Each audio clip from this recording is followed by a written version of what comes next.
నమస్కారం. ప్రపంచంలోనే ఎక్కడా లేని విధంగా ఒకే దగ్గర శక్తిపీఠము జ్యోతిర్లింగం ఉన్న మహాపుణ్యక్షేత్రం శ్రీశైలం. ఇలాంటి శ్రీశైలానికి వెళ్లి మల్లికార్జున స్వామిని దర్శనం చేసుకోవాలి అనుకుంటే ఎంతో నిష్టగా 2 పూటలా పూజ చేసి అలాగే వారం రోజుల ముందు నుంచే మాంసం అనేది తినకుండా దర్శనం చేసుకుంటారు. అలాంటిది ఈరోజు శ్రీశైలం దేవస్థాన ప్రసాదములో కోడి ఎముకలు మాంసము కనిపించడం అనేది భక్తులకు ఇంతకన్నా పాపము దారుణము ఎక్కడ ఉండదు.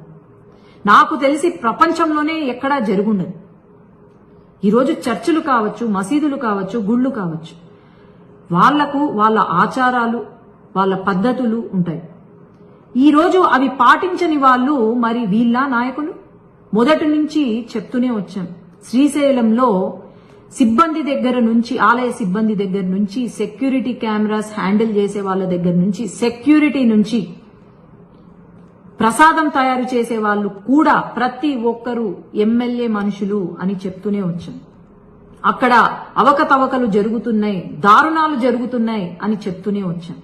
మొన్నటి వరకు పేకాట ఆడినారు శ్రీశైలం గుడిలో, దాని తర్వాత మాంసం తీసుకెళ్లారు, దానికన్నా ముందు లిక్కర్ పట్టుకున్నారు. నిన్నకు నిన్న ఆలయ దేవస్థానం యొక్క భూములు రాత్రికి రాత్రి కబ్జా చేసి అక్కడ బిల్డింగ్లు లేశారు.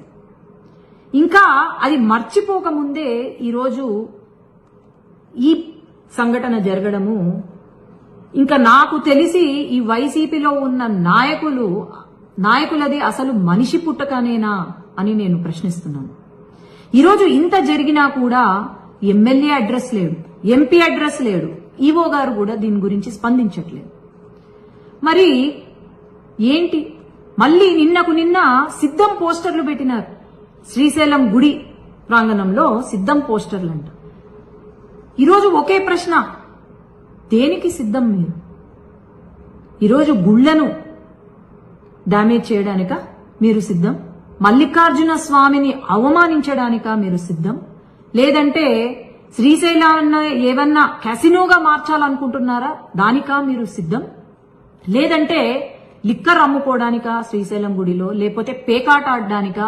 లేకపోతే మీరు తిన్న చికెన్ ముక్కలను ప్రసాదంలో కలిపి ప్రసాదాన్ని ఇయ్యడానికా మీరు సిద్ధం ఈరోజు? లేదంటే కబ్జాలు, దేవస్థాన భూములు ఏవైతే ఉన్నాయో అవి కబ్జా చేయడానికా మీరు సిద్ధం? ఈ రోజు కనుక ఎమ్మెల్యే గారు స్పందించకపోతే ఖచ్చితంగా ఇది చాలా దూరం వెళ్తుంది అని నేను హెచ్చరిస్తున్నాను.